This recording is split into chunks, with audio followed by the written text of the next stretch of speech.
We're going, man. We're rolling right now. Yeah, you didn't even know that, but we're rolling. Welcome. I think this is episode 57. Mike Barrett, Mike Tatlock. Pastor Tatlock still running around the room. I'm not even going to tell you what he's doing. Normally it involves some antique gun, and that's by me, this 3030. I don't know what year it is. Oh, thank you for that. Appreciate that. It's always better when we do the, which we haven't done a lot of the podcasts, and sorry for the feedback early on. I kind of wanted to have this rolling by the time you came back in the studio. What year is this gun? That's a Marlin 1893. Holy smokes! But it was manufactured in 1904. So that's a 100-year-old 30-30 lever action. 120 years old. Yeah, exactly. 120-year-old rifle. Oh, yeah. I love it. I love it. Anyway, welcome into the podcast. That's a heck of a way to start. That's actually how we should start them all. Anyway, by the way, the VP boat. Yeah, that's right. I was going to tell you that I bought some. They're supposed to be here tomorrow. I bought some cleats. I decided what I was going to do for the sides, and I bought some bumpers, some fenders. Did you figure out what to do with that? Yep. I went through a whole bunch of stuff. That's going to be, I'm going to probably install them Wednesday. Oh. Now give the background though. Yeah. So, we've talked about this on the podcast a lot, that we both lost our dads. Yours a lot longer ago than mine. I lost my dad, 4 years ago. And so he had this little fishing boat, 16-foot fishing boat. It was like a 1995 Crestliner, and it's been in my mom's garage. Down in the valley, and finally I was down there. I don't know. I was down there a couple months ago, and I was like, "Mom, this is what's going to happen." And I've got other family down there that they wanted to use it at some point. I said, "It sat here for 4 years and nobody's touched it." I said, "So it's got to be put to use." And it's a real clean. My dad loved his boat, and it has a Honda motor on it, 20 horse outboard, and so I just went down there one day and took it. And I said, "You need room space in your garage." She said, "Great, take it." So I took the boat, had it wrapped for my guys at PDX Wraps. By the way, those guys at PDX Wraps, they all listen to the podcast and they love it. So shout out to you guys, love you guys. And so they did a Kuyu camo wrap with a VP logo on the side toward the back of the boat. And I went out and, where do we be without YouTube? We've talked about this a lot, but. So I basically just changed all the fluids in the outboard, gear oil, regular oil, all the filters, checked the plugs. They were fine. And so, and you and I went out, was it last weekend? Last Saturday. Yeah, and fired it up. Second pull. She ran fired up right away. Purred like a kitten. So now we got a fishing boat with the Vertical Pursuit logo. So if you're anywhere in the Northwest on the Willamette and you see us buzz by in the VP boat, you'll know. I kind of did that like you do with, there's a VP store on the website, verticalpursuit.org. Yep. And your stuff is cool. On the app too. On the app, the store is on the app? On the app too. So if you get the app, download the free app. There's a section on there, merch, and it's all there. You can just click on that, and there's hoodies on there. There's all kinds of stuff. Yeah, and so you've always been big into that. Number one, we like that stuff. Number two, it's such a tremendous conversation starter, because I've had a lot of people ask me when I've been wearing some of the gear, what is that? Well, it's basically a discipleship tool. There's a book. There's an app. Well, what is the app? And in fact, I saw a guy recently, a firefighter, who I don't know real well, but I had gotten to know him, and I started to tell him, and he said, "That's exactly what I'm looking for." And I said, "Okay, well, here, take the app. It's on Spotify, iTunes." And so now he's listening. And then these guys at PDX Wraps who do vinyl wraps on cars and a lot of, they do a lot of big trucks, and they do boats. I didn't know I'd known they did boats, but I called them when I got my dad's boat. I'm like, "Would you guys wrap this with like a cool camo wrap and the VP logo?" And they're like, "We would love to put the VP logo on the boat." So they did. But anyway, hoping it gets even more conversations started and maybe catch a few fish. That's it. Absolutely. And it's like a shame, because I thought about it when I got it home. I'm like, why have we not done this before? Because we live 5 minutes from a tremendous river, and you and I have gone down and fished off different people's docks, and And down there it's there's a lot of different species in the lower Willamette, but you get above the falls and you can obviously salmon, steelhead, everything else. But I keep reading. I've been on all these forums. I don't think I've even told you this. So there's sturgeon in here, which I've seen a sturgeon roll on top of the water when I was out there one day. So I can't wait to, and I've sturgeon fished once, but it was years ago.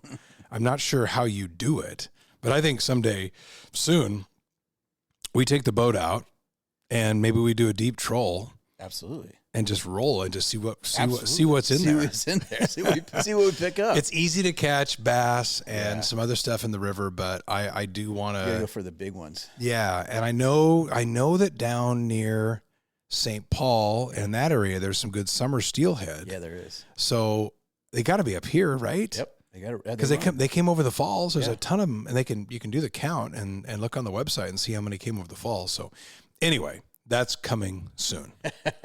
But yeah, the boat is... the VP boat. We need to pull the boat behind the 72 Ford. Oh, yeah. Which we could do. You have a trailer hitch on there. Absolutely.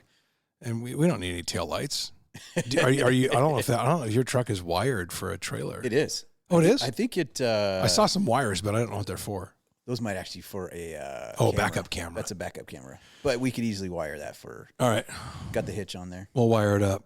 But as I was saying when we started off, this is kind of an evening recording, which I like. A lot of times we're morning or midday and we have stuff coming up after and your mind is kind of on that, but this is nighttime. Yeah. And this is kind of, when the whole concept of the podcast started. That's when it started.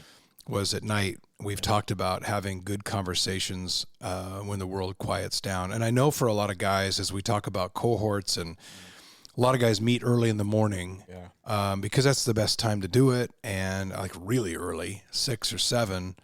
But there's something about meeting late in the day. There is. After a day, when you've processed the day, and then, like we said, things quiet down. And I know in the old world, they always counted the time of a day starting as midnight.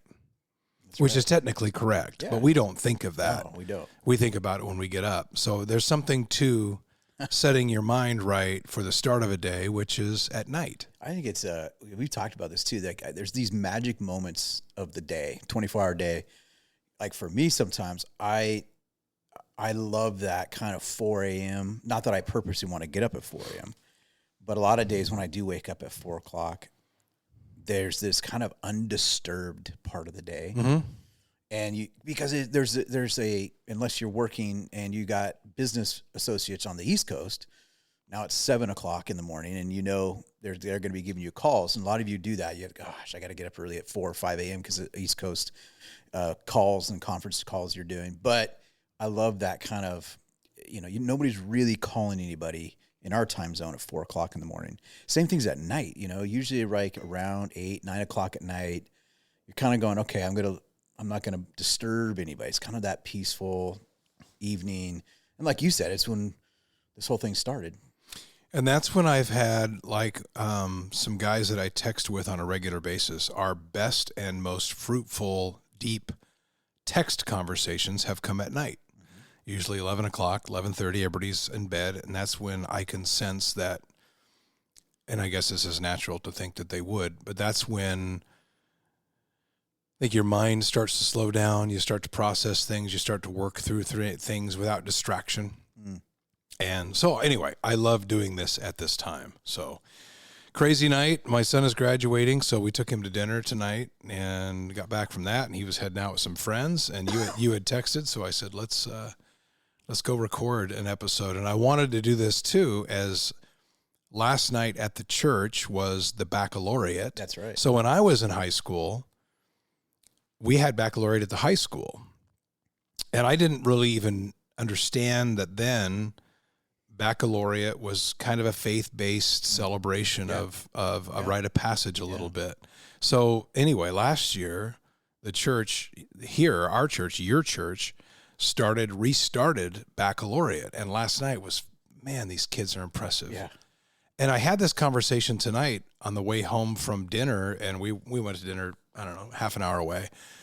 But my kids were in the back seat, and they were talking about, and my daughter's a junior, and my son's graduating again. He's out of school, but they were talking about the generations and what they're worried about and what and they talked about having such a huge faith and belief in the young kids today and these kids in high school today. And I know in our area, and in our high school, there's a revival. Yeah. And I know that's been the word my daughter even said tonight, the word that she keeps hearing is revival. Yeah. How these kids are longing for this. Yeah.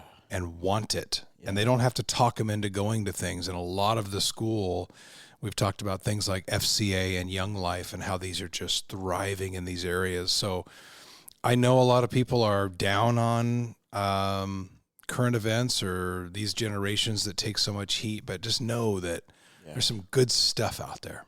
Yeah, it's really cool to see that, because I think, we talk about polarization. I had this thought this last week, and we are living in a polarized world. There's no doubt about that. And you look at what's happened this last week with politics and in our own nation, and where you decide you want to fall on, was the trial fair, not? And, we could get in and break that down, and we can give you our opinions on that. But my point is, we live in this divided world and divided on so many topics and issues. And everybody talks about kind of the fatigue that sets in from being divided. And I had this thought last week, and I went, weird, but I go, I think there's a good division that's happening right now. What do I mean by that? I think that's actually, as much as we don't like the polarization, let me recapture it differently, is that I think what's happening is, as the world gets darker and darker and darker, there are things that are happening that's like very disturbing and dark. I think what it's doing is it's pushing many people to the light. So what I think is happening is there's a sifting.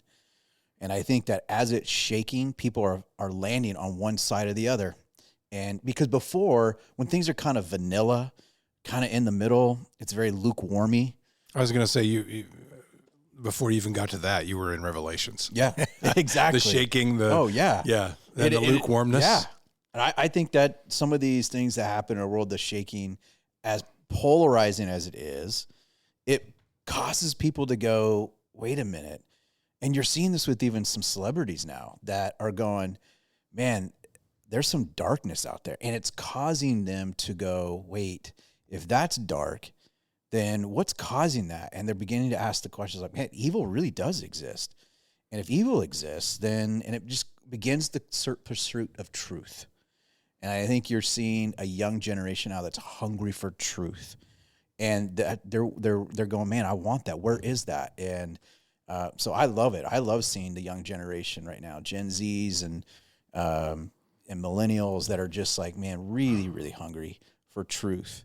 And there are those that are, unfortunately, are falling into deception as well, too. But so many of them are like, and it's not even just they're hungry for truth. Boy, they got a conviction for it. I see some of the strongest, conviction-oriented young people. And I'm like, man, that's inspiring. My son made the comment tonight. He said, and they're aware of this. I didn't have to say this, but he said, a lot of his friends, and they're really good at this, and our house is the house that a lot of kids hang out at, and we wanted it that way. Yeah, exactly. We try to keep it stocked with snacks and pop and whatever the kids want, because we want them at our house. And so we had a big grad party for him over the weekend, and one of the moms made the comment. She goes, I don't know why. She goes, this is the place the kids all want to be. And I said, that's exactly what we want. But anyway, when his friends come over, we'll hear him in his room, and oftentimes it's like I'm rolling my eyes because they're making so much noise, and they're playing games. They play board games, and they play. And my son said, we put our phones away. We don't even want the phones.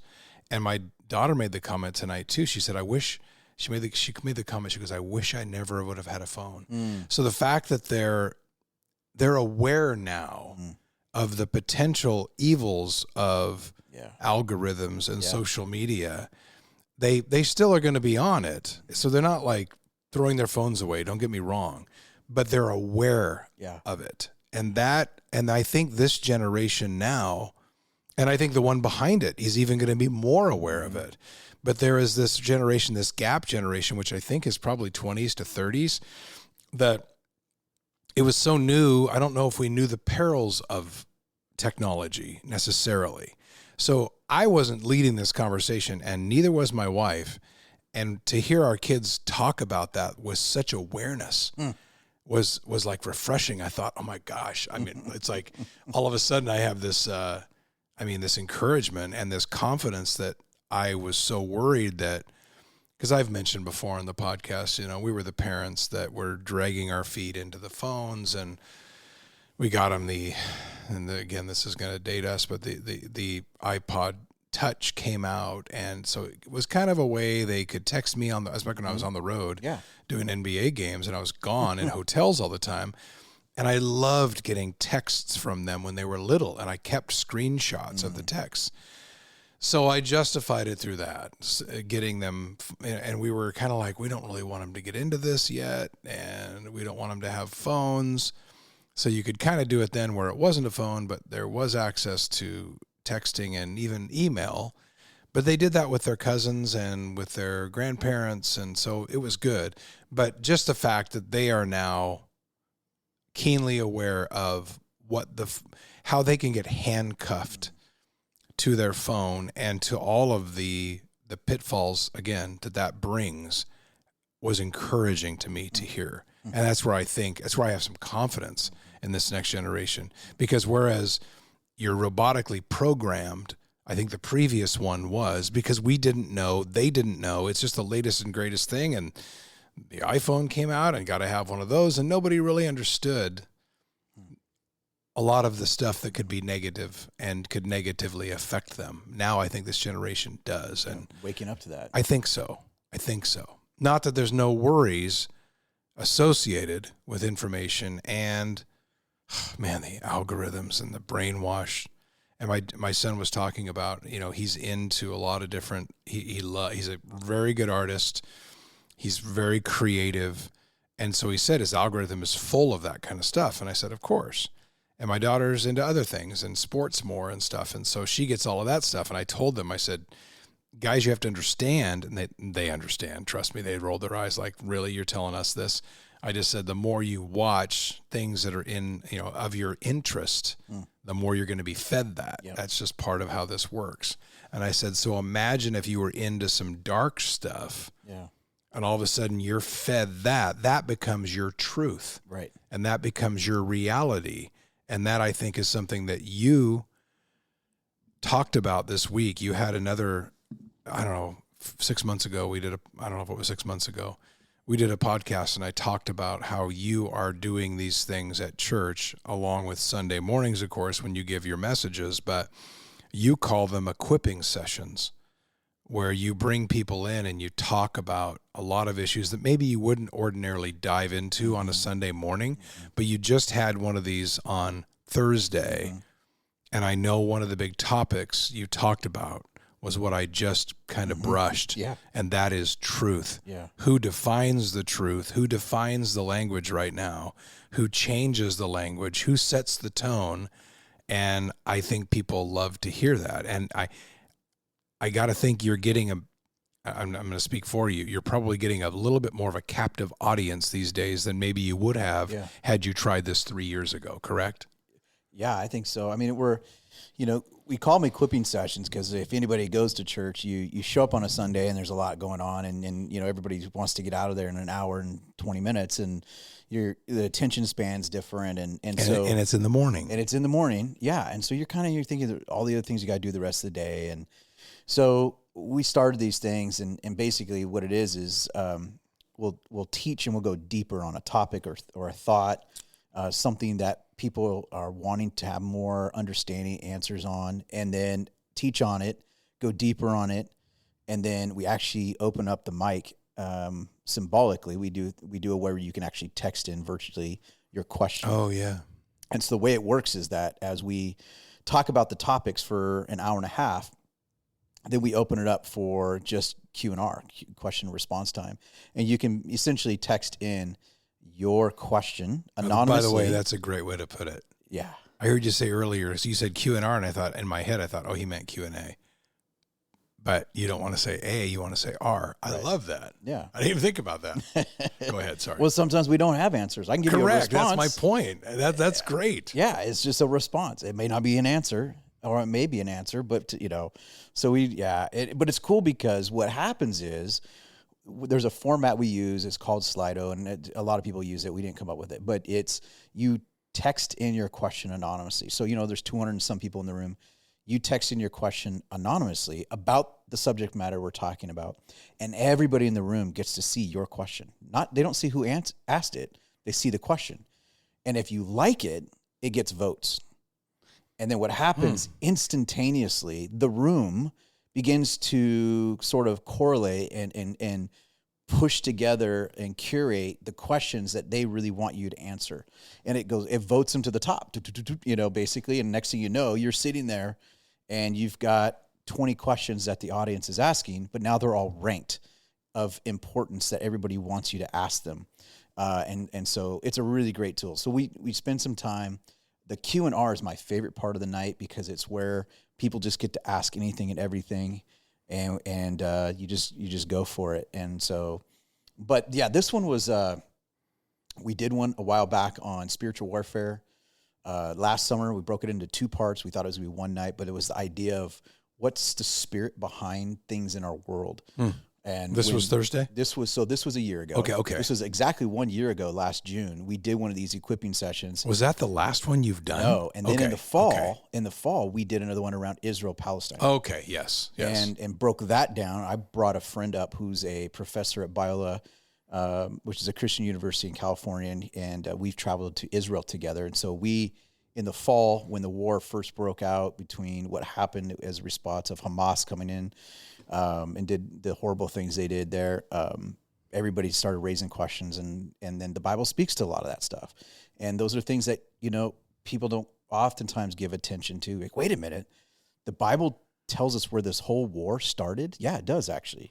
Gives us the whole Genesis, not that it's in the book of Genesis, although it is, but it gives us the genesis of the conflict that we're seeing now today in the Middle East. And we have an episode on this where you kind of took this apart. This was 10 episodes ago or so, which if you haven't heard that one and you really want to know, when Trump was in office, he talked a lot about the Abraham Accords. Yep, exactly. And so anyway, we went through that and you explained what that means, because I'm not sure a lot of people know what the genesis of that. Totally. Anyway, go ahead. And today it's the same thing. I mean, we could do a whole nother podcast even as an update now what's going on in Israel and Palestine and all those things that we're seeing there with Gaza. And but anyways, so this particular equipping session, the one you're talking about this last week, was on what does it mean to have a biblical worldview through the lens of what's happening in our world right now. So when everybody looks at the world that we're in right now and they see wars and they see battles, and they see governmental issues, like even what's happening right now in our own nation. And you start looking at the idea of the culture wars, of people talking about this issue or that issue. And so how do we make sense of that stuff? And everybody has a worldview. That's a worldview is the lens in which you make sense of the world. A worldview is how you make sense of what is right or wrong. Everybody's living with some idea of right or wrong. How did you get there? So your own truth, your version of truth, your instruction manual, your playbook. Totally. And everybody has a worldview. So what this night was meant to do, and we crammed it. It was kind of overwhelming to some extent, but I used to teach 3 different classes at colleges and universities, and we crammed 3 classes into 1 2-hour night, which was, but my whole point was that I hit 9 different key lenses, all from the Bible. And the best way I can explain it is if you ever wear glasses and you need a prescription, that the right prescription allows you to see more clear. Well, when you look at the lens in which you try to interpret what's happening in the world, why is this happening? Why is this happening? Or what do I believe about something like gay marriage or gender or sexuality? What is my sexual ethic? Or what do I think about abortion? And what do I think about being pro-life? And all these controversial issues in our world that people are weighing in on. How do you make sense of that stuff? Like evil, where does evil come from? What is evil? And so we all interpret that. We all have a lens, a filter. Well, the Bible speaks to all of these issues. And so a biblical worldview is where we basically break down all the lenses, all from the Bible, which give us a different vantage point of understanding what's happening and to make sense. So that's what Thursday night was about. But it all starts with, where do you get your sense of truth? That's the foundation. Because from there is when you're going to adjust the lens, if you will, to make sense of everything. And do you find that I'm sure you do, but when you go through one of these things and you have a night where you almost reset the truth, it probably makes life easier on those who are trying to decipher the world, correct? Absolutely. It's almost a hitting the reset button and go, oh, right, that's my truth. That's the truth, Yep. the one truth. Yeah. So then viewed through that lens, everything gets simplified, correct? Absolutely. And if you're somebody who battles anxiety and nervousness and stress about the world, that's the part of going to church, and that's the part of getting in a morning devotional or a cohort or a life group. It's not one more thing to do. It's not a responsibility that you're going to have to do where you go, oh my gosh, I don't have time for that. It makes your life easier because it simplifies things, because the truth gets defined for you. Nobody else is doing that. Right. It goes back to the one truth. And I think that makes things clearer and easier and simpler and more stress-free. Totally. Well, what's funny is, like, if you look, there's a trend happening now to people who are very intelligent people, reasoning people, who are trying to make sense. And they weren't necessarily people in their journey at one point that believed in the Bible. I'm thinking of 3 people right now: Joe Rogan, Russell Brand, Jordan Peterson. Yes. Just to name 3. There's a ton more. 3 of my favorite people to listen to. But these are people who are looking at what's happening in the world going, something's jacked up. And they know it. And they're kind of going, now, as they explore it, and these are very smart, intelligent people.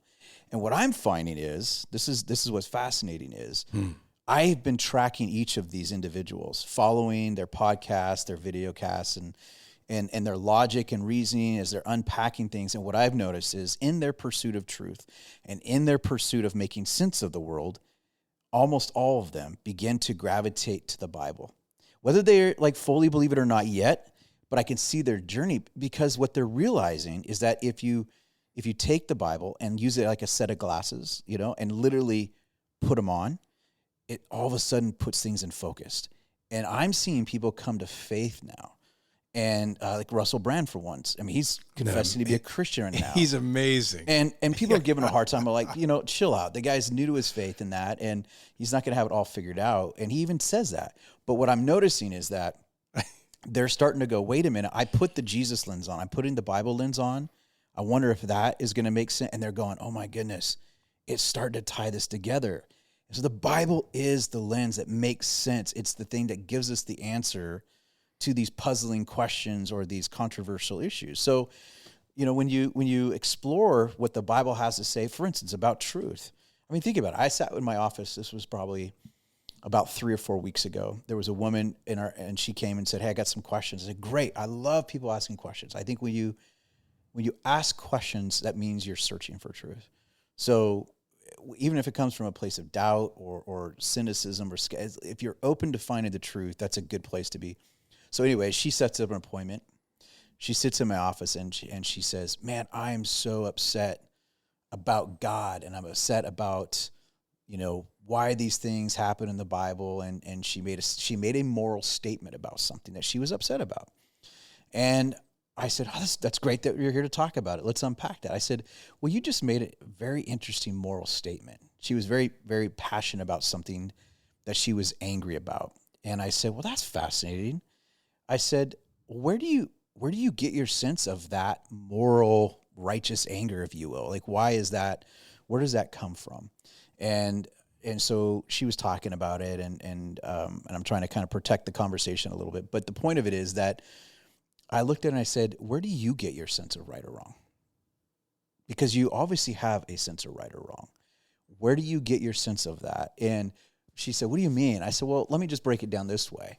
I said, there's a Purge movie out there. There's a movie called The Purge. Yeah. Yeah, and you just kind of the premise of the movie is like, I think it's like once a year the purge happens, and basically it's just anarchy, it's lawlessness, it's just survival of the fittest, it's just carnality and everything, right? And you kind of go, okay, people say today your truth can be your truth, my truth can be my truth. That is the most illogical statement that you could ever have. I mean, the best analogy is like a sports team. Imagine if you're out there, and we've said this before, and the refs, you go to them and say, hey, you didn't make that call. And they go, there's no rules. Because if everybody gets to decide what's true to them, you ultimately do end up with a state of anarchy.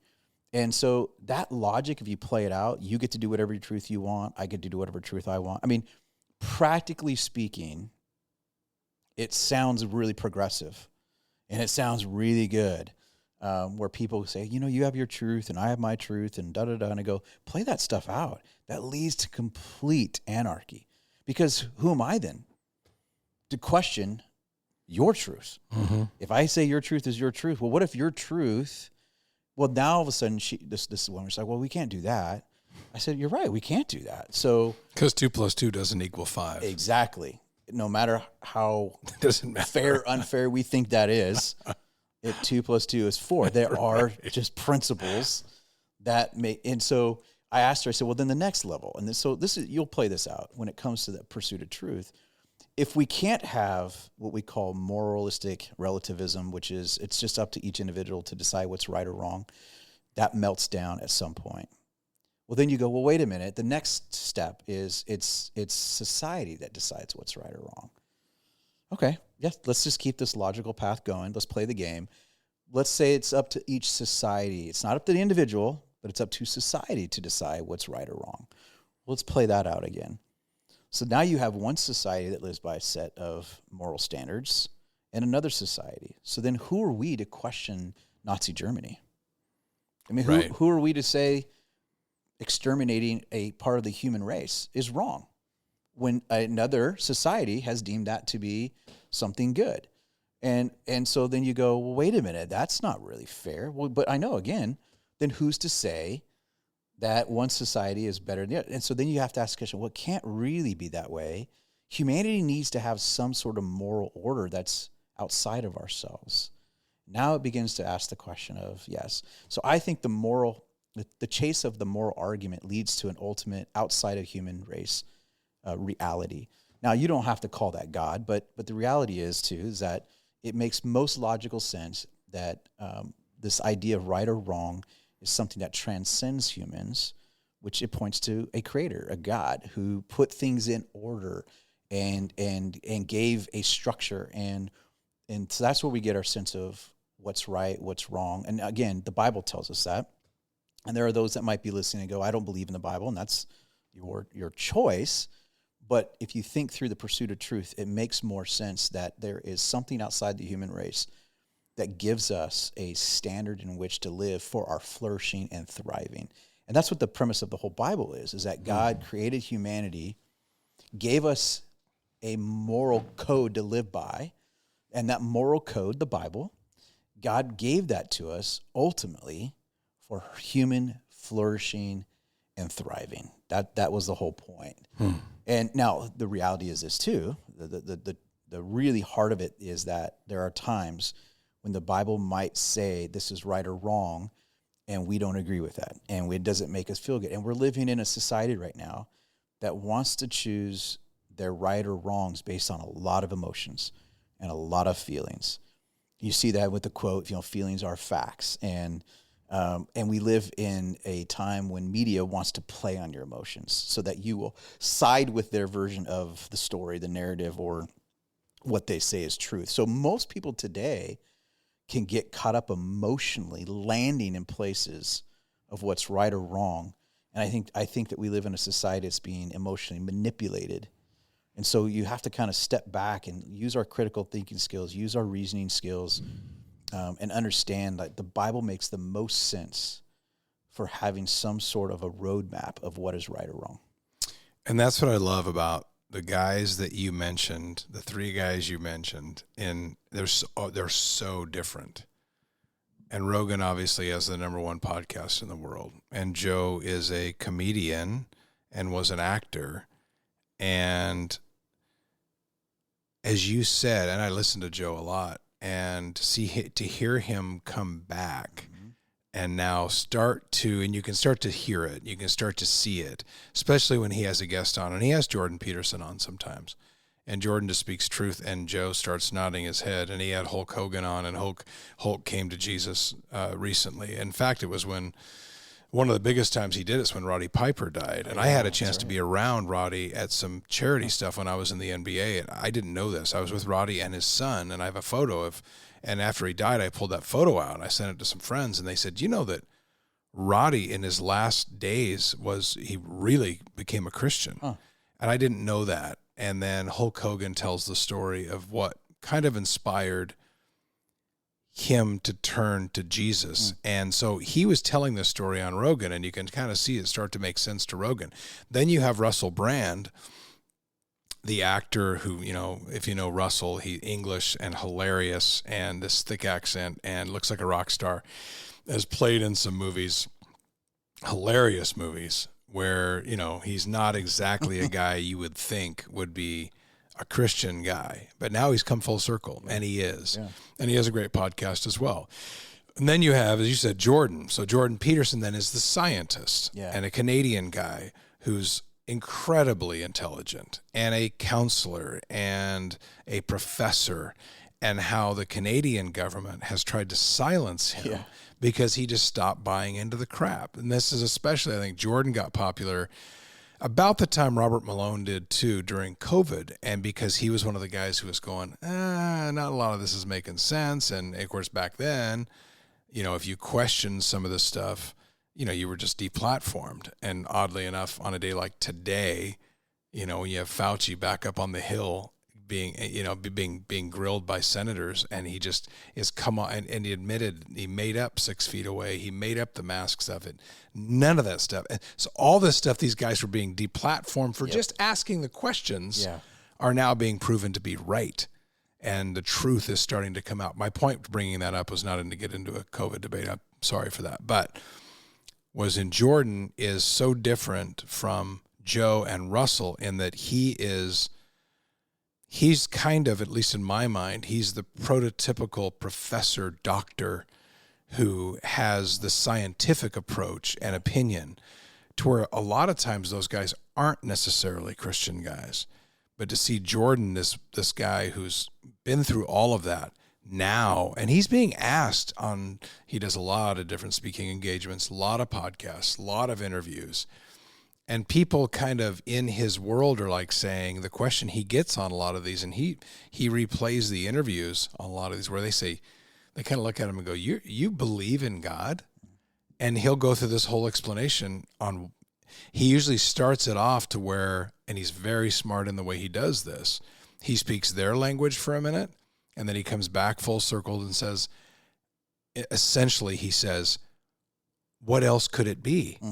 He's through deductive reasoning come back to, this is the truth. And yes, there is. And and he's read the Bible. He can quote he's just one of those guys who's amazingly smart. And in terms of his, almost like a photo memory where he can bring back stuff crazy, intelligent, biblically, which would be surprising because I don't think he's been around it all that long. But I just can't get enough of what he talks about. And there's a verse in the Bible I always use this when started off on that worldview conversation, and it says, we do not wage war like the way the world wages war. So that implies the Bible says we're in a war for truth. We're in a battle for truth. What you're seeing every single day, there is a battle for truth. And because who holds the truth has power. And the power to either lead people to the ultimate truth, which is Christ, or they can deceive people and lead them away. And so there's a battle for truth right now. And so that verse says, we do not wage war like the world wages war. We have weapons that are different. And then it goes on to say, the weapons that we have are able to tear down strongholds, pretenses, and arguments that are contrary to God. And it says, take those thoughts captive And the idea about this is, if we don't take the thoughts captive, then if we're not careful, then the thoughts out there, the deceptions and the lies will take us captive. And what you see happening in our world, not just our nation, this is a global issue, because what we're seeing right now is not just things happening in the national level. If you're thinking the United States lives in this little bubble, and what we're seeing with left and right is a playground right now compared to what's happening globally, and the world powers that are trying to create chaos everywhere. All of this, I mean, we can break this down another time, but what's happening with Trump and going through all the trials, this is a circus. This is all theater. This is a chess game. And there are those that are just trying to create disorder and chaos. And so are you a person that's buying into narratives that are out there? Because that will take you captive for their agenda. So by using reasoning, using logic, and ultimately critical thinking skills, applying the lens of the Bible allows us to take these thoughts captive and gives us the ability to filter and sift it and go deception, deception, deception, deception. And people are getting so wooed into the deceptions and lies today. And it's all very, very seductive. It's all done very, very, very carefully. And I mean, I see pastors now, good friends, that are departing from what I would say orthodox things of the faith, things that we held true, that saints died for, martyred for. Why do you think that is? Well, it's because I was just talking with my wife about it earlier today. There's a massive shift. I'll talk about this specific issue of, say, gender and sexuality. That's a big hot topic these days. And so when you do a biblical worldview thing like I did the other night, I started in Genesis, start at the very beginning. Genesis chapter 1 and chapter 2 says, in the beginning, God created. And then he says, God created man and woman. And it doesn't say more than two genders. It says man and woman, two genders. And then out of that, it says God gives them this instruction, which is to cultivate the earth. And he says to guard it, nurture it, protect it, cultivate it, be industrious. God says that. He's like, go, because work. He does. That's what he says. He goes to work it. Because the Bible says that we, as a human race, male, female, there are two genders, regardless of how people feel about that. There are two genders, male, female. And God says that he created them in his image. So that means a couple of things. First of all, it means that every human being, male or female, is an image bearer of God. You have this intrinsic dignity, value attributed to you. So where should we apply that? You apply that to the idea of pro-life. So when you look at a child that's in the womb, that is a human being that is created in the image of God at conception.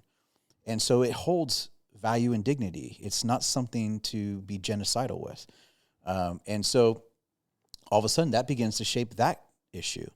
And then God says, out of that, he says, go be fruitful and multiply. This is where we get the origin of family and what God created family to do. And family is a massive structure to civilization.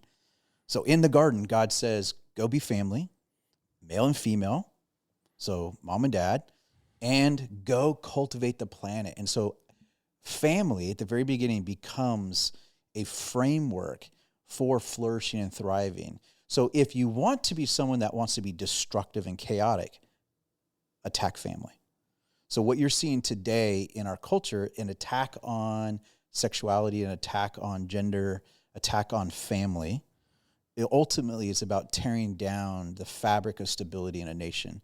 And that's intentional this goes back to Marxism, this goes back to Hegel, this goes back to Freud. I mean, there were ideologies out there that believed these structures were constricting. And you see sexual revolution comes out of that. And they believed that human sexuality was confined in the Bible and that we needed to be liberated from that. And that's why they started back then even exploiting children, which is what you see today. Oh, my gosh. So the exploitation of children's sexuality that's happening today in schools and TV and movies, and it's only going to get worse because it's going unchecked. And until it gets checked, and it's all done, again, it's all done in the mask of love and compassion and support. That's how twisted and evil this really, really is. It's exploiting kids in the name of love. It doesn't get more twisted than that. And that's where the deception is. So then people buy into it. And you know, I've heard it said this way, that the Bible talks about truth and lies. And a definition the Bible says is that truth is reality. And a lot of people are living, they're not just believing a lie, they're living a lie. And they're living under delusion. And we live in a society that wants to nurture delusion more than we want to nurture truth. And so then if you question any of that, you're considered the one that hates. You're considered the non-compassionate one. Of course, we have compassion for people who do have mental health and struggle with, gender dysphoria. That's different. But when you look at a society that's trying to push this, and then ultimately the Bible worldview, again, says there's a satanic, demonic influence behind all this in our world, behind governments, behind that. And again, the Bible speaks to this. And so it's all twisted, because in the Garden of Eden, you see Satan shows up and deceives Adam and Eve and tells them you can't trust God. So Satan wants to distort the image of God. And what better way to distort the image of God than distorting the image bearers of God, which is humanity. And so Satan loves to distort, and he does that through what we're seeing played out in some of these things right now. You know, it's amazing. It's as I watch on social media and news, and I read a lot, the one thing that I think that I see every day, to where, because I probably in the past I would have heard the word demonic or evil in our world and gone, well, I'm not sure I see, you know, I know it exists, but I don't see the examples of it as much. But why is it, when I know why it is, I'm answering my own question, but I look at now, and every day it seems like, and I know there are wonderful teachers out there. I know the educators. My dad was one. I mean, my mom worked in schools. My sister works in schools, so don't hear that. But every day it seems like there is an elementary teacher arrested somewhere, and I know it makes the news, but I do know it's more prevalent today than it's been. There's this overwhelming, this sexual theme to everything with kids right now. Be it and it's don't tell your parents, which it destroys the family, and then it's somebody they bring in, and it's supposed to be an assembly for this, and out come these dudes dressed as ladies doing provocative dances, and it's the drag queen story hours and all this stuff where somebody ends up shaking their butt in front of a bunch of kids. It makes me sick, and it pisses me off, like a lot of people. Why, if you are going to try to teach kids that you know, our truth, or the way you've been told things are not true, or you should explore why is it always something sex-based now? So that's a good question. So I'll really unpack that one, because I don't think we've talked about it in length here. When you go back to the Garden of Eden and you see Adam and Eve there, and God created, again, male and female, he created marriage to be an expression of him. So God has his offspring. He creates Adam and Eve in the same way that we have our kids. They're a reflection of us. And so God creates Adam and Eve to be a reflection of him. And so the Bible tells us that Satan is so arrogant, prideful. Because he's jealous of God, he wants all the attention. And so what does he do? He's so angry and prideful that he can't get the status of godhood, because he's created by God. He's a fallen angel, but he wants to be God. He's envious. He's jealous. He's so arrogant and prideful. The original sin in the Bible is pride. And we'll come back to that. But pride is the ultimate, what started, people say, did God create evil? No, God did not create evil. He created choice. He put Adam and Eve in a garden and said, hey, don't eat that tree over there. Trust me. You don't need it. Trust me. Because you won't discover true love unless you're given a choice. Exactly. You got to have choice in order for true love. So God creates choice by putting a tree, and he says, listen, you guys don't need that. Here's everything else I've created that you can be satisfied in and enjoy. The Bible, the Garden of Eden is the name of it, and Eden means to delight. That's what the word means. So God goes, here, delight in all the good things. You're my kids. You're my creation. And he says, be fruitful and multiply. Be a family. Have children.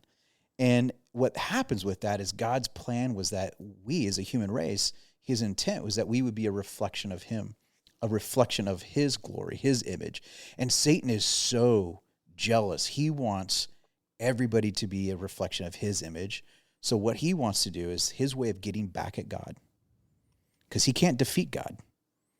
What he wants to do is he wants to attack the image bearers of God.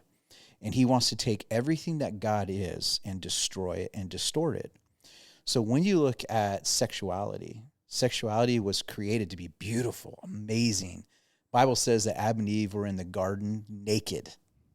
What an awesome, like that's sweet. Love that. And it says it how many times? Like 7 times? Or I know that I was listening to a Donald Miller a sermon, and he talked about how many times it said the word naked in that story. And it was, in other words, it was trying to slam it over your head what that meant, the symbolism of what that meant. Totally. And it says in that they were naked and no shame.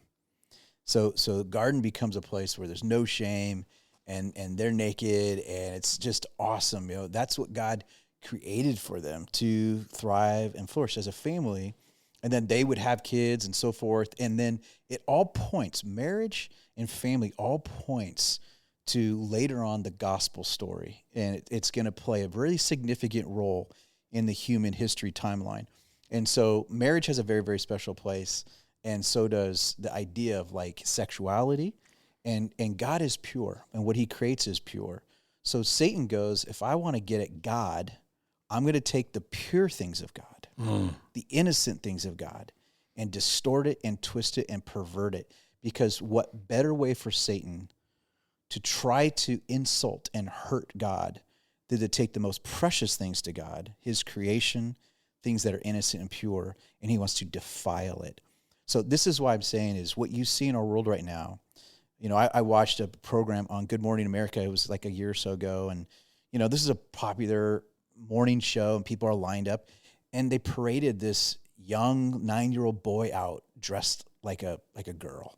And they celebrated this. I'm like, we're entertaining this. We're being entertained. This is how twisted we are, and we're applauding it. I'm like, and I'm going to say this too, for those that are listening, that, I grew up where my dad had a ministry to people that were involved in the occult. This is in Satanism, and these are people who are really into dark things, and they have a philosophy in their view that the more pure something is that you defile, you get more power. That's how twisted and sick it is. And so why is innocence? Well, what's the most innocent thing you can think of today as a kid, a child? And so even Jesus says something very harsh. Jesus said these words. If you want to know what Jesus thinks about this, he says, if anyone causes any of these little ones to sin, it's better for them to have a stone tied around their neck and thrown in the lake. Mm-hmm. Those are the words of Jesus. So Jesus, tell us how you felt. Tell us how you really feel. That's a warning. It's a warning that he understands that when you do things to children, when you attack marriage, you're attacking the things that God says is pure and beautiful, and it's a reflection of him. And that's what's playing out all around us right now. And it's being normalized and celebrated to the point where I said earlier that pride is the ultimate stand up, give God the middle finger. That's what Satan is about.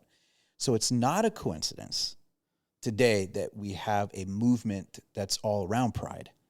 And it's a religion. And we're in that right now. We're in June. So again, it just clicked right over into Pride Month, and you just start seeing the flags come out. And it's not a coincidence that pride, a movement of pride, which is all about me, my sexuality, it's all about me. That's all stems from the same posture of Satan, which is he wants it to be about him, to defile God. So anytime you take a posture of pride, it's rooted in the same heartbeat and posture of what Satan had against God, to defile. And so, that's what you're seeing right now. The pride movement is giving God the middle finger. And for them to choose the rainbow flag of all symbols, and here's why is that significant? Because human sin had gotten so bad on the planet that God had to destroy it. It was like a cancer. And this is a story of the flood and Noah and the ark and all that, which by the way, archaeologically is, and graphically can be proven that there was a world flood, and we know that. But God did that, and he spared a family so they could continue the human race. But then God, after he destroyed that cancer and basically like clean slated and said, okay, Noah, we're going to start this thing over again and so forth. God makes a promise, and he says, I'm never going to send that kind of judgment by flood. And he says, I'm going to use the rainbow as my symbol, as my promise. So the fact that a rainbow is used in conjunction with a movement of pride is so perfectly tied together as the ultimate saying, God, we see your promises, and we're going to shove it right back in your face. And am I saying that every person that walks around with the pride movement or has a rainbow flag in their mind is like doing that to God? That's not what I'm saying, but I will tell you this: people rebel against God ignorantly and arrogantly. And so there are those who are arrogantly standing up against God. And there are those who I would say, the Bible says they've been blinded. They think they're doing compassion. They think they're doing things understandingly. But the Bible says there will become a time, and I think we're living that day right now, when they will redefine evil as good and good as evil. And that comes back to what we started with, which is, where do we get our moral compass? Because I think we're living days right now where everything's being redefined. You know, it's funny. I thought as you were talking, and to back it up a little bit, and something we've talked about a lot is this idea of taking every thought captive. And I've tried to get better with that, just because of, whatever it is, business, work, all these things, reasons to get nervous and have anxiety. So you go, okay, there's an answer for that, but the first step is taking every thought captive. Well, how can you take every thought captive unless you know what the truth is? What are you taking it captive to? Exactly. You have to have some sort of baseline. So how would you explain that to somebody who doesn't have a truth? Yeah. Because that is something I've said to people, because I've heard it said to me so often, by great people who, like, when they ask how you're doing, and man, I'm just worried about this and this and this, and I've got this coming up, and I have this business and I don't know how it's doing, and I'm owed this money, and all these people who have these issues. And one of the answers to that, as I have been told, and I believe, is, man, you got to stop and take every thought captive, and it slows down the brain. But then when you said it a minute ago, I thought, and I used this in conjunction with, I was on a couple of podcasts last week after the passing of Bill Walton, because of my long ties with the Blazers, and because I had met Bill Walton for the first time when I was 6 years old, because my dad knew Jack Ramsey and Rick Adelman, and you go back to the NBA days. And then I was around Bill a lot when he was a broadcaster for NBC, and my first partner with the Blazers, Steve Jones, was Bill's partner with Marv Albert, and Bob Costas did some of the games with them. So I got to know Bill, and then I ended up emceeing a lot of events, and I still do, but I used to do some the Maurice Lucas event for years, and Bill was always there because Maurice Lucas was one of his heroes, as was Bill Schonely, as was Jack Ramsey. And Jack was at one of the ones I did, and Jack passed, and Maurice passed, and then Bill has passed, and it's kind of crazy to see. So I guess I'm, from that era, I'm kind of one of the last guys people go to now in a podcast when somebody passes. Right. So when Bill passed last week, I was invited on some podcasts, but I talked about, Bill Walton was a hippie, love child, deadhead, the whole thing, and not somebody you would think of as a Christian, and I'm not sure that he was, but I will say this, and I said this on a podcast last week, and I even used the phrase that he took every thought captive, in that he enjoyed every second of life, and Bill was one of the guys that would walk out of the house and say, look at those clouds, look at that shape, look at that tree. Isn't this beautiful? And people would, even people who laugh at Bill now or try to impersonate Bill, always say things like, oh, amazing or terrible, or all of these black or white terms, but most of them in this incredible amount of love that Bill felt for life. And I have made the comment as well that if we all strive to be more like Bill Walton, we'd all be happier and the world would be a better place. Now, I'm not saying that from a Christian standpoint. I'm saying that as a guy who truly, and I can't explain the fact what his truth was. I don't know, but took every thought captive. And if you're looking for an example to profit from, he is that and was that. And so anyway, when it goes back to I was thinking about all of this 15 minutes ago when you were talking about taking every thought captive, and I used that line about how much I loved being around Bill Walton and just how good he was to me. And the other part was, and I think I said this on a podcast or two as well, and my wife talks about this because he got to know her well and always remembered her name and always remembered my kids' names. And he never met my kids. And my dad's name. He always asked and I was always amazed because I'm not good with names. And he was so good with that. But once again, it's because he took when you introduced him to somebody and you told him their name, he didn't forget it. And that's one of those guys that just takes every thought captive and truly loved. I never, like my dad, and I've said this about my dad before, and my dad was very different from Bill Walton. He didn't wear it on his sleeve like Bill. But I've said before, and I said this, you were at my dad's service because you were there speaking, but I don't know that I ever saw my dad have a bad day. I'm not sure that I ever recall him having a bad day. I can't imagine Bill Walton ever having a bad day. And those kind of people I hold in such high regard because they had the gift and the talent of taking every thought captive. I didn't mean to spin that. No, but I think that's the turn the conversation, but that is the application. It is the application. And I think that and how we take the every thought captive, because you said it earlier, is you have to have something to take it captive to. Because you could take a lie captive to another lie. Sure. And you're still in captivity. So the only way that you can be set free, Jesus said, I am the way, the truth, and the life. He said he's the truth. Truth is not something, it's someone. And also, he said the truth will set you free. And I think that's where today, when I look at how much deception's out there, we should never have a posture like us, like, oh, I'm in the truth and I'm better than you, and I found the truth, I'm better than you. It should stir in us two motivations. One is a righteous anger. You know, when I look at like culture and society does two things. It's an expression, but culture also exploits. And I think that back in the Garden of Eden, God said to Adam and Eve, protect creation. That was one of the mandates they were given, was protect what's good. That's where the word government comes from. Now, we have governments that are corrupt, but the ultimate purpose God gave government was the idea of governing. It is to both create order out of chaos. It's to protect the vulnerable. It's to serve the flourishing purpose. That's what this was all meant to be. Then sin and evil gets in there and jacks it all up. But so we have part of us, and I think this is where us as men, we were given the responsibility through Adam to not be passive, but to help protect where there's exploitation happening.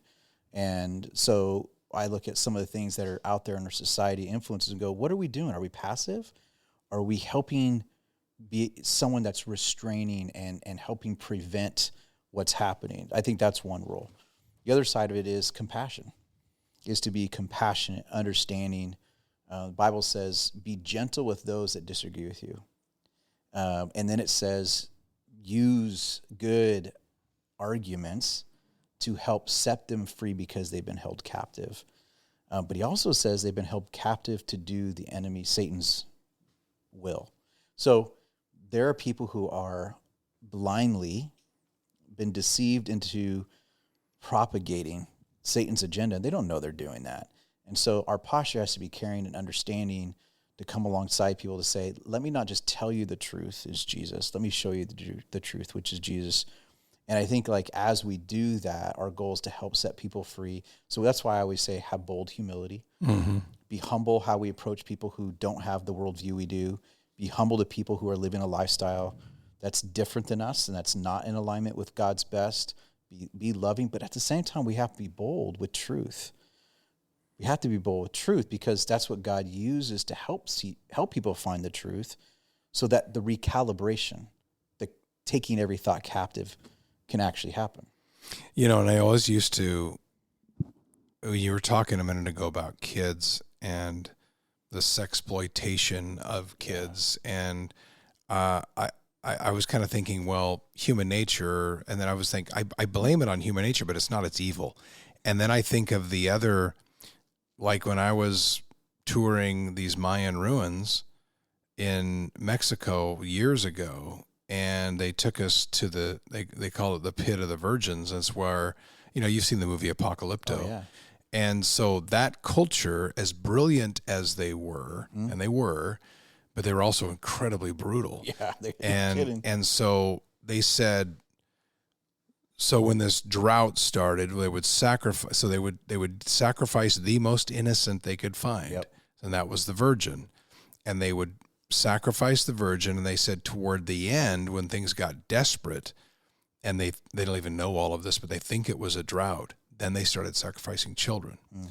And they found these bones and everything else. But it's odd how that evil permeated even into those areas at that time, in a time that I was there and witnessed kind of and watched and heard these stories, and didn't think of it the way I think about it now. It's almost like it took it happening here now, and to watch these stories on a weekly basis of this stuff that is being shown, and then these people who supposedly are leaders of young children in some cases being arrested, and they're all in possession of child pornography and this stuff that just makes my insides just, I get clenched up. I get so angry at it.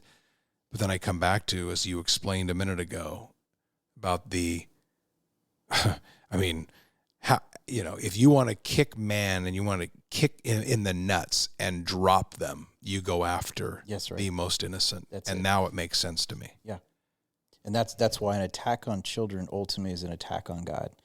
Yes. And that's why I feel very strongly, I said earlier, it's a tension between the righteous anger side, which that's why, when people show up at school board meetings and they're angry and everybody's like, oh my gosh, well, how would you feel if that was, there's a part of us, like the righteous anger needs to say, I told this to someone the other day, I go, imagine if a bunch of kids were coming home sick from school. Your kid comes home sick, flu-like symptoms, throwing up, came out of nowhere. And you're like, what's going on? Then the next kid, then the next kid, and the next kid. And you're like, okay, is this some sort of thing? Come to find out that somebody was poisoning the water in the drinking fountain at school. Now you have two choices. You can treat the sick kid. Great. That's compassionate, loving. Here's a thought. Stop the poisoning water. And that's where I go, our world is so good at let's just treat kids. Let's be passive. Or let's go after the poison in the water. And the Bible talks about that there are things that are toxic. And so we have to play an active role in going, how do we, because it goes back again to what did God give the responsibility to Adam and Eve, and especially Adam. So this is a shout out to men and women, but especially dudes. We were called to be protectors. And so if there is exploitation happening, it doesn't matter if culture says exploitation's good. God says what's good. And also God calls us to protect what's good. And so I think we have a mandate given to us, especially as men, to guard and protect the innocent. So I'm fired up because I think this is, I see this, to be honest with you, and I said this at church the other day, I'm so not going to apologize why I'm pro-life. Protect these innocent children. People, what about, I can break down every statistic you want, talk about all the most far out, whatever. Point of it being is there's a philosophy that begins with, if a child's not even considered a human being, you have an issue with me. And then what's happening with bringing in, men dressed like women who are dropping these, just the way they're dancing provocatively in kids. It's all sexual. And shoving their sexual genitals into kids' faces. It's what's happening, right? You try that on one of my... Oh. And so I'm just saying, people say, we need to be compassionate. Yes, I already talked about that. There's this side. We are called to be compassionate and loving, to reach as many people with the gospel of Jesus. We always qualify everything. We do. We love everybody. Yeah, but I think the pendulum swings. That's all. Sometimes you need readjustments and go, hey, wait a minute. Yes, because all I hear today is love, love, love. And I go, absolutely, 100% we do. But then I go, the most loving thing to do is also be self-sacrificial to protect those that need protecting. And I mean, the original, and this is why I love, the statement of law enforcement, to protect and serve. That's what God was saying in the Garden of Eden. Your job is to protect and to serve as men for the best thriving, flourishing of humanity. Protect the innocent. That's what we're called to do. All right. That's we're all over we started on off that, having man. some fun, but no, that's all necessary stuff, and I'm proud of you. I always say this kind of joking around. Sorry, not sorry. You know what? Sorry, I'm not sorry. This is the stuff we talk about, the stuff you talked about in the equipping session, and some of the stuff you talked about tonight. That's truth. Full stop. That's truth. And if you want to go look for it yourself, it's in the Bible. And I'm not sure how it can be interpreted, those things we have talked about, any other way than the way you've laid it out. And I know I'm biased, but I just see it as that. And if you believe it, and as we've said before, do you believe this or not? Because there's no halfway. Right. And as a term you used earlier from Revelations, don't be lukewarm. Mm-hmm. It's true or it's not. All right, we love you. And we love talking to you, and we love that you spend time with us. And we will see you on the next episode of Vertical Pursuit.